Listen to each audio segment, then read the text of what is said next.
ہمارے چینل میں خوش آمدید۔ تو چلیے شروع کرتے ہیں آج کی کہانی۔ میں خالدہ ہوں، جسے گاؤں میں سبھی جانتے تھے کیونکہ میں اپنے بچپن سے ہی سب کی توجہ اور محبت کا مرکز بن گئی تھی۔ میں ایک ہنس مکھ اور شرارتی بچی تھی۔ ایسے ہی ہنستے کھیلتے ہی جوانی کی دہلیز پہ قدم رکھا، مگر میری شرارتوں میں کوئی کمی نہیں آئی۔ لیکن تب میں یہ نہیں جانتی تھی کہ یہ زندہ دلی اور شوقی میرے لیے زندگی کا سب سے بڑا عذاب بن جائے گی۔ مجھے جو کچھ سہنا پڑا اور جو دن دیکھنے پڑے تھے وہ میرے لیے ناقابل فراموش ہیں۔ ہمارا گاؤں چھوٹا سا تھا جو ایک دریا کے کنارے آباد تھا۔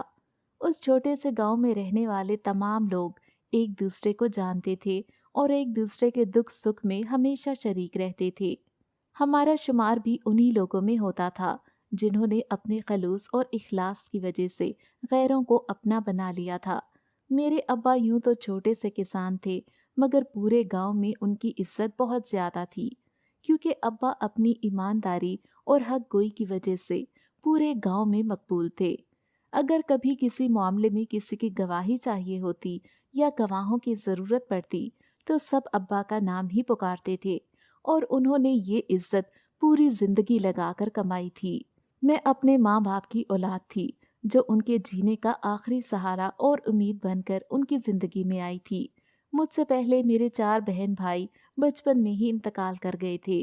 ایک کے بعد ایک اپنے بچوں کو چھوٹی سی عمر میں ہمیشہ کے لیے کھونے کے بعد میرے ماں باپ کے دل میں اولاد کی تمنا اور محبت بڑھتی جا رہی تھی۔ دوسری طرف اسے کھونے کا خوف بھی بہت زیادہ ہو گیا تھا۔ پتہ نہیں ایسا کیوں تھا، مگر اماں ابا کے چاروں بچے دنیا میں چند لمحے یا چند دن ہی سانسیں لے سکے تھے اور پھر ہمیشہ کے لیے انہیں چھوڑ کر چلے گئے۔ پھر جب میں ان کی شادی کے 9 سال بعد پیدا ہوئی تو میرے ماں باپ نے مجھے اپنی ہتھیلی کا چھالا بنا کر رکھا۔ وہ میری ہر خواہش اور ضد کو پورا کرتے تھے۔ میں 4 سال کی ہو گئی تھی، اس کے باوجود اب مجھے گود میں اٹھائے گاؤں میں پھرتے تھے۔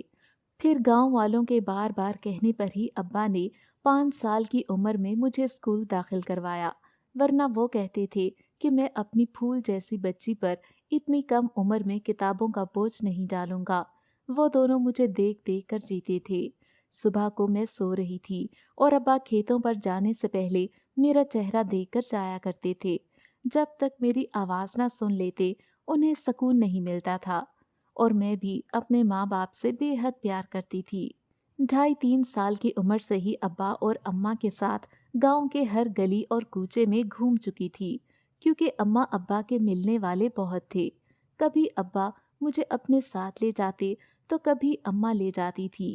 سبھی لوگ مجھے جانتے تھے اور مجھ سے بہت پیار کرتے تھے۔ اماں بتاتی تھیں کہ جب میں 3 سال کی تھی تو اس وقت آدھے سے زیادہ دن تو میرا دوسروں کے گھروں اور گود میں گزرتا تھا۔ گاؤں کا ماحول بہت اچھا تھا۔ لوگ ایک دوسرے کی بہن بیٹیوں کو اپنی بہن بیٹیوں کی طرح عزت کی نگاہ سے دیکھتے تھے۔ یہی وجہ تھی کہ ماں باپ مجھے کسی کے بھی پاس غیر محفوظ نہیں سمجھتے تھے۔ وقت بڑی تیزی سے گزرتا گیا اور میں 7 سال کی ہو گئی۔ اس وقت اپنے چھوٹے سے گاؤں کی ہر گلی میں اپنی سہیلیوں کے ساتھ شرارتیں کرتی پھرتی تھی۔ کبھی کسی کے دکان پہ چیز لینا تو کبھی کسی کے آنگن میں کھیلنا، بس یہی میرے شوق تھے۔ پڑھنے لکھنے کا مجھے کوئی اتنا زیادہ شوق نہیں تھا۔ اماں اور ابا کی وجہ سے ہی میں اسکول جاتی تھی، لیکن پڑھائی میں میرا زیادہ دل نہیں لگتا تھا۔ اسکول سے واپس آتے آتے کسی بھی سہیلی کے ساتھ اس کے گھر چلی جاتی اور وہاں سے کھا پی کر ہی اپنے گھر جایا کرتی تھی۔ جیسے جیسے میں بڑی ہو رہی تھی، اماں میری ان حرکتوں اور عادتوں کی وجہ سے کچھ فکر مند رہنے لگی تھی۔ اماں کہتی تھی کہ یہ لڑکی ذات ہے اور لڑکیوں کو اتنا آزاد نہیں ہونا چاہیے، لیکن ابا ہر بات میں مجھے سپورٹ کرتے تھے۔ انہوں نے ہمیشہ یہی کہا کہ میری بیٹی ایسے ہی اٹھتی پھرتی اور چہچہاتی ہوئی اچھی لگتی ہے، اور جب تک میں زندہ ہوں وہ ایسے ہی رہے گی۔ یہ سن کر میں ابا کے سینے میں چھپ جاتی اور بڑے فخر سے شرارتیں کرتی تھی۔ میرے ابا اپنے ماں باپ کے اکلوتے بیٹے تھے، کوئی بہن بھائی نہیں تھا، اس لیے دادا کی ساری زمین ابا کے پاس ہی تھی، اور یہ بات سبھی جانتے تھے کہ جو کچھ ابا کا ہے وہ آگے چل کر مجھے ہی ملے گا، کیونکہ ابا کا بھی کوئی بیٹا نہیں تھا۔ اس لیے گاؤں میں زیادہ تر لوگ شروع سے ہی مجھے اپنے گھر کی بہو بنانے کا خیال اپنے دل و دماغ میں رکھ کر بیٹھے ہوئے تھے، اور اس بات کا ذکر سب سے پہلے ہمارے محلے کی بانو خالہ نے اماں کے ساتھ کیا تھا۔ وہ پورے گاؤں میں سب کے گھر آتی جاتی تھی اور آس پاس کے گاؤں میں بھی اس کا آنا جانا تھا، کیونکہ وہ لڑکے اور لڑکیوں کے رشتے کرواتی تھی۔ کسی کے گھر میں کیا چل رہا ہے اور کون کیا کرتا ہے، ہر بات کی خبر بانو خالہ کو رہتی تھی۔ بانو خالہ نے ہی اماں کو یہ بات بتائی کہ کچھ لوگ تمہاری بیٹی کو اپنی بہو بنانے کے خواب سجائے بیٹھے ہیں، اور اس کی وجہ صرف وہ زمین ہے جس کی وارث تمہاری اکلوتی بیٹی ہے۔ جب اماں کو یہ بات پتہ چلی تو انہوں نے اپنے خدشے کا اظہار ابا کے سامنے کیا اور کہا کہ اگر کسی نے لالچ میں آ کر ہماری بیٹی کا ہاتھ مانگا تو اس بات کی کوئی ضمانت نہیں ہے کہ وہ خوش رہ سکے گی۔ اس لیے میں تو یہ سوچتی ہوں کہ خالدہ کی منگنی جلد از جلد گاؤں سے باہر کسی ایسے لڑکے سے کر دی جائے جو خود زمین جائیداد کا مالک ہو۔ ابا نے اماں کی پوری بات تو سن لی تھی، مگر وہ اماں کی بات سے اتفاق نہیں کرتے تھے۔ انہوں نے کہا کہ میں اتنی جلدی اپنی بیٹی کا رشتہ کہیں پکا نہیں کروں گا، ابھی تو اس کے ہنسنے کھیلنے کے دن ہے، اور پھر جب وہ پڑھ لکھ جائے گی تو اس کی زندگی کا فیصلہ کرنے کے لیے اس کی مرضی سب سے زیادہ اہم ہے۔ یہ سن کر اماں خاموش ہو گئیں، کیونکہ میں تو اس وقت صرف 12 برس کی تھی۔ اس عمر میں میرا رشتہ یا منگنی کرنا بھی مناسب نہیں تھا۔ یہ ساری باتیں مجھے پہلے دن سے ہی معلوم تھیں، کیونکہ میں اماں اور ابا کی ہر بات سن لیا کرتی تھی۔ کچھ وقت اور گزر گیا، میری شرارتیں اور شوخیاں ویسی کی ویسی تھیں۔ ایک مرتبہ گاؤں میں کسی کی شادی تھی اور مجھے شادیوں میں جانے کا بڑا شوق تھا۔ کسی کی بھی شادی ہوتی مگر میں اپنے لیے نیا جوڑا اور ہار سنگھار کی ساری چیزیں نہیں خریدتی تھی۔ حالانکہ اماں مجھے چھوٹی عمر میں اس طرح بننے سنورنے سے روکتی، مگر میں باز نہیں آتی تھی۔ گاؤں کی اس شادی میں بھی میں نے بڑھ چڑھ کر شرکت کی۔ میری عمر ایسی تھی کہ کچھ نیا کرنے کا ہر وقت شوق چڑھا رہتا تھا، اور تبھی اس شادی میں شرکت کا موقع ملا۔ بارات دوسرے گاؤں سے آئی تھی اور دلہن کی کوئی بہن نہیں تھی، اس لیے گاؤں کی لڑکیوں نے ہی ساری رسمیں کرنی تھی۔ میں سب سے آگے آگے تھی۔ اب میں 15ویں سال میں تھی۔ میرا رنگ روپ ویسے بھی بہت اچھا تھا اور چڑھتی جوانی کا جوش بھی سر چڑھ کے بول رہا تھا، کیونکہ میں نے تیاری خوب کر رکھی تھی۔ شادی میں موجود سب عورتوں نے میری بہت تعریفیں کی، اور بارات کے ساتھ آنے والی عورتیں خاص طور پہ میرے بارے میں پوچھ رہی تھیں کہ میں کون ہوں اور کس کی بیٹی ہوں۔ تبھی ایک رسم کے دوران بارات میں آئے ہوئے لڑکوں نے جب مجھ پہ جملے کسے اور ہنسی مذاق میں تھوڑے سے حد سے باہر نکل گئے تو مجھے ایسا محسوس ہوا کہ مجھ میں کچھ خاص ہے جو باقی لڑکیوں میں نہیں ہے۔ تبھی تو لڑکے مجھے اتنی توجہ دے رہے ہیں، جبکہ لڑکوں کا یہ رویہ کسی طرح بھی مناسب نہیں تھا۔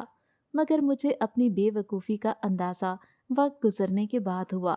میں تو اس وقت بس اتراتی پھر رہی تھی اور دل ہی دل میں خود کو کوئی حور پری سمجھنے لگی۔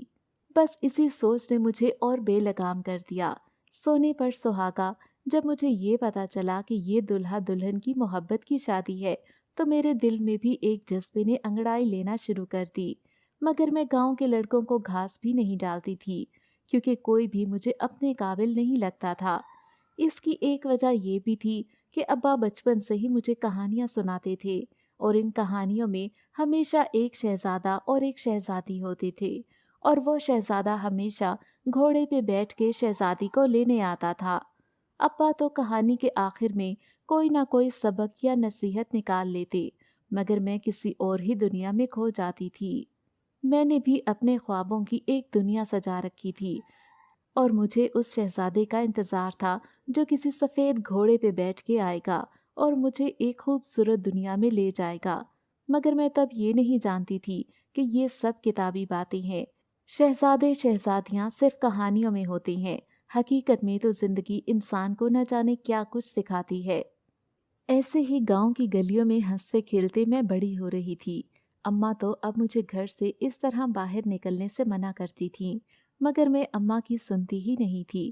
جو آزادی انہوں نے مجھے بچپن سے دی ہوئی تھی، اب میں اس ماحول کی عادی ہو چکی تھی۔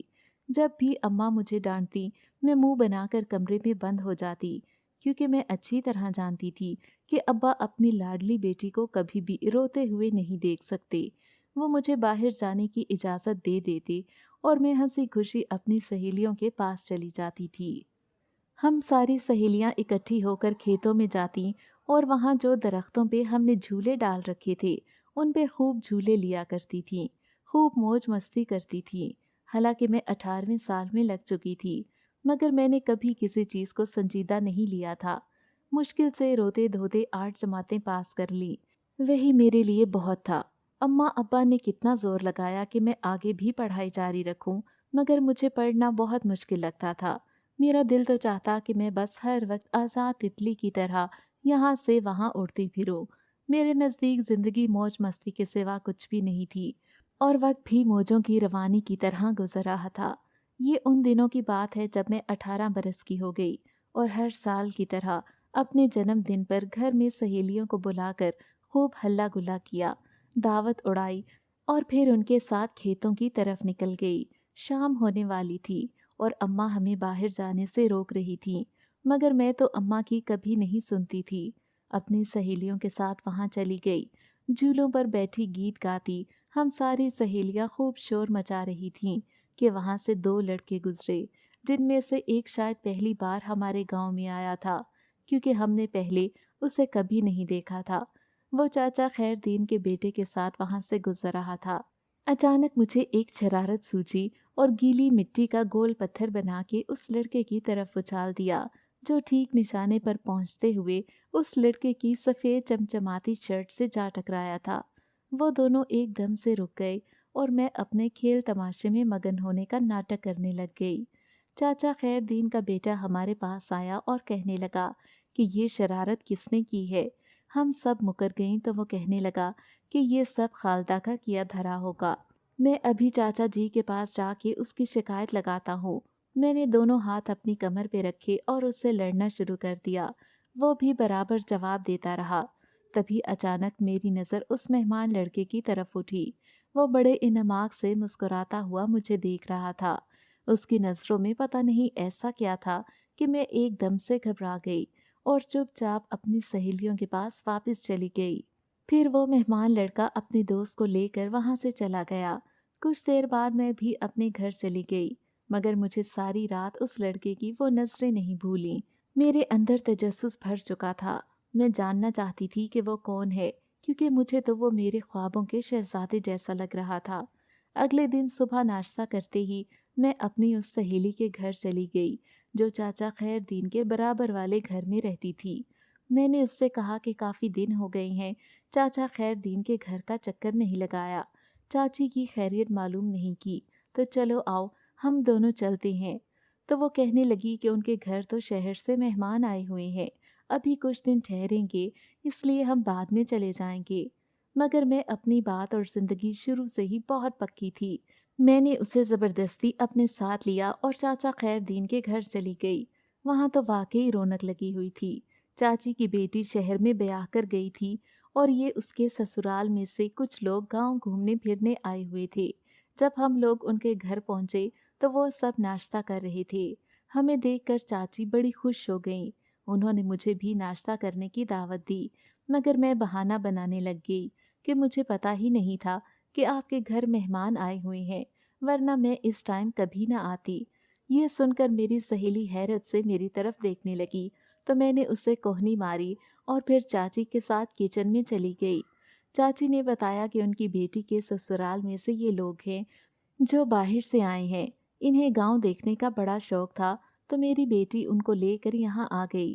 میں نے کچن کی کھڑکی سے دیکھا تو وہ سب واقعی کسی اور دیس کے لگتے تھے۔ گورے چٹے اور خوبصورت کپڑے پہنے ہوئے وہ 2 جوان لڑکے اور 3 لڑکیاں تھیں، ان کے ساتھ ایک ادھیڑ عمر کی عورت بھی تھی۔ تبھی چاچی نے بتایا کہ وہ لڑکا اور اس کے ساتھ بیٹھی 2 لڑکیاں دبئی سے آئے ہیں اور باقی میری بیٹی کے سسرال والے ہیں۔ میں نے دوبارہ کھڑکی سے دیکھا تو وہ لڑکا میری طرف ہی دیکھ رہا تھا۔ اس کی نظروں میں جیسے کوئی پیغام تھا جو وہ مجھے دینا چاہتا تھا۔ میں اتنا تو سمجھتی تھی، مگر انجان بن کے ان کے ساتھ بیٹھ گئی اور ناشتے کے دوران ادھر ادھر کی باتیں ہوتی رہیں۔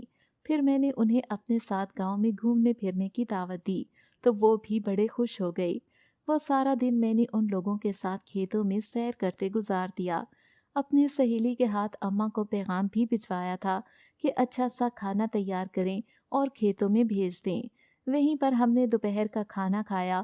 دیسی گھی کا ساگ اور چاٹی کی لسی پی کر وہ لوگ بڑے خوش ہو رہے تھے۔ پھر ایسے ہی شام تک سیر سپاٹا چلتا رہا اور میں اپنے گھر چلی گئی۔